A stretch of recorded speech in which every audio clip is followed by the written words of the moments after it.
आज छत्तीसगढ़ में मानसून सत्र का आगाज हो चुका है। छत्तीसगढ़ विधानसभा की तस्वीर भी हम आपको दिखाएंगे।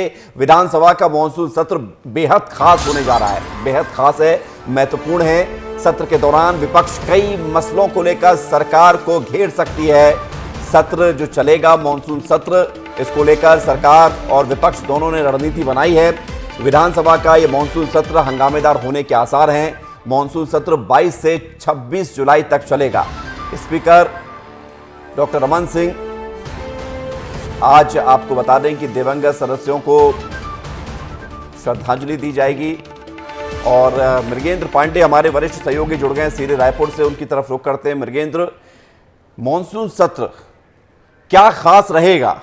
अगर आप जनता को समझाना चाहें कि यह सत्र छत्तीसगढ़ की सियासत के लिहाज से या छत्तीसगढ़ की जनता के लिहाज से क्या खास रहने वाला है, तो उस हिसाब से समझाइए प्लीज। देखिए, जो विधानसभा का सत्र शुरू हुआ है, पहले दिवंगत जो विधायक रहे, पूर्व विधायक रहे, उनको श्रद्धांजलि दी जा रही है। विधानसभा अध्यक्ष डॉक्टर रमन सिंह श्रद्धांजलि दे रहे हैं, उसके बाद सभी विधायक, मंत्री और मुख्यमंत्री श्रद्धांजलि देंगे। आपने कहा कि ये सत्र क्यों महत्वपूर्ण रहेगा, उसमें एक सबसे खास बात है कि एक अनुपूरक बजट आएगा।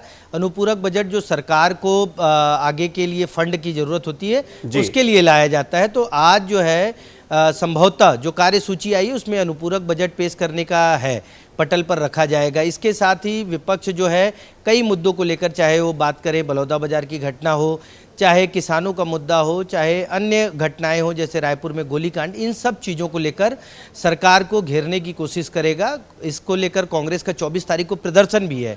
तो कुल मिलाकर 2-3 चीज़ें हैं। सरकार की तरफ से अनुपूरक बजट आएगा, कुछ विधेयक आएंगे, संशोधन विधेयक आएंगे जिसमें धर्मांतरण का है, नगरीय निकाय जो महापौर के चुनाव होते थे, डायरेक्ट चुनाव होते थे, उसको लेकर विधेयक आएगा। तो सरकार विधेयक और अपने कामकाज को लेकर आगे बढ़ेगी, तो विपक्ष अपने मुद्दों को लेकर सरकार को घेरने का प्रयास करेगी। जी। लेकिन मृगेंद्र, खास बात यह है कि मुद्दे भी बहुत सारे हैं, चाहे वो बलौदाबाजार हो, लॉ एंड ऑर्डर को लेकर हो। हमने देखा है कि पिछले कुछ दिनों में छत्तीसगढ़ में बीमारियों ने भी पैर पसारे, खासतौर से डायरिया।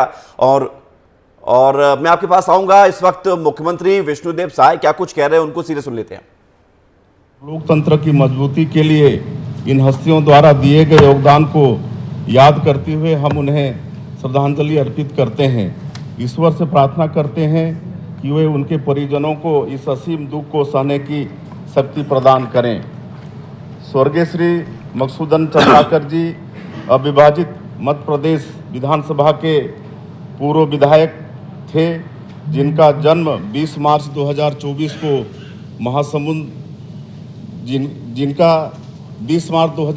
को महासमुंद में निधन हो गया। उनका जन्म 15 जुलाई 1941 को हुआ था। उन्होंने महासमुंद के शासकीय विद्यालय से शिक्षा प्राप्त की थी। उन्होंने अपने राजनीतिक जीवन की शुरुआत ग्राम लबरा खुर्द से पंच के रूप में की थी। वर्ष 1980 से वर्ष 1985 और फिर 1985 से 1990 तक वे 2 बार महासमुंद विधानसभा क्षेत्र से विधानसभा सदस्य निर्वाचित हुए। वर्ष 1980 से 1985 के दौरान अविभाजित मध्य प्रदेश में संसदीय सचिव, सहकारिता व आदिम जाति कल्याण विभाग के पद पर भी रहे। स्वर्गीय श्री मकसूदन चंद्राकर जी छत्तीसगढ़ के वरिष्ठ राजनेताओं में से थे। मैं उन्हें विनम्र श्रद्धांजलि अर्पित करता हूं। अविभाजित मध्य प्रदेश के पूर्व विधायक श्री अमीन साय जी का 28 अप्रैल 2024 को निधन हो गया। उनका जन्म 14 फरवरी 1943 को ग्राम जसवंतपुर में हुआ था। छात्र जीवन से ही वे जनसंघ के कार्यकर्ता थे। सन 1968 से 1976 तक उन्होंने अध्यापन कार्य किया। वर्ष 1977 तथा 1990 के विधानसभा चुनाव में वे शामरी विधानसभा क्षेत्र से विधानसभा सदस्य निर्वाचित हुए। सन 1993 में वे तीसरी बार विधानसभा सदस्य निर्वाचित हुए।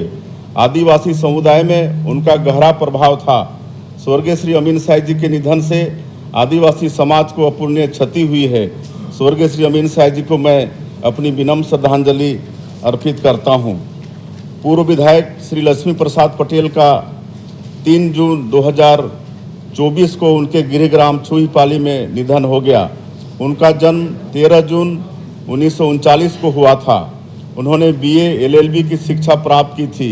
वकालत के साथ साथ खेती किसानी खेलकूद और समाज सेवा में भी उनकी अभिरुचि थी। अविभाजित मध्य प्रदेश में विधायक के रूप में अपने कार्यकाल के दौरान उन्होंने हमेशा आम लोगों के मुद्दों को विधानसभा में उठाया। वे मिलनसार, मृदुभाषी और सेवाभावी थे। सन 1977 में वे खरसिया विधानसभा क्षेत्र के पहले विधायक निर्वाचित हुए। इसके बाद वे सन 1980 और 1985 में लगातार खरसिया से विधायक निर्वाचित हुए। 1 अगस्त 1980 से फरवरी 1985 तक वे मध्य प्रदेश राज्य कृषि उद्योग विकास निगम के अध्यक्ष रहे। मैं स्वर्गीय श्री लक्ष्मी प्रसाद पटेल जी को विनम्र श्रद्धांजलि अर्पित करता हूं। मुख्यमंत्री विष्णुदेव साय को आप सुन रहे थे।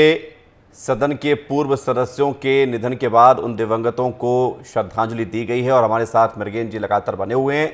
मृगेंद्र, ये परंपरा भी रहती है कि अपने सदस्यों को याद किया जाए अगर उनका निधन हो गया है, उसी से शुरुआत भी हम देख रहे हैं। लेकिन हम हंगामे को लेकर चर्चा कर रहे थे कि बीमारियां भी हैं, लॉ एंड ऑर्डर को लेकर भी है, साथ ही साथ सत्र छोटा है, इसको लेकर भी शुरुआत से विरोध हो रहा था। यानी कि कांग्रेस के पास बहुत कुछ है घेरने के लिए सरकार को। जी जरूर, देखिए कांग्रेस लगातार आक्रामक है क्योंकि 5 साल जो कांग्रेस की सरकार चली और 6 महीने में लोकसभा और विधानसभा चुनाव में हार मिली है, उससे पार्टी खुद को रिवाइव करना चाहती है। एक बड़ा आंदोलन 24 तारीख को है, उसमें तमाम मुद्दे रहेंगे। लेकिन विधानसभा सत्र में जो आपने कहा महामारी, डेंगू, मलेरिया, ये जो इशू हैं, शहरी क्षेत्रों में जो खराब दूषित पेयजल है वो इशू है, तो इन सब मुद्दों को लेकर कांग्रेस लगातार जो है सदन में घेरने का प्रयास करेगी। जी बिल्कुल। तो मृगेंद्र पांडे हमें जानकारी दे रहे हैं सत्र को लेकर कि क्या खबर है। बहुत शुक्रिया आपका मृगेंद्र जी हमारे साथ जुड़ने के लिए और तमाम जानकारी के लिए।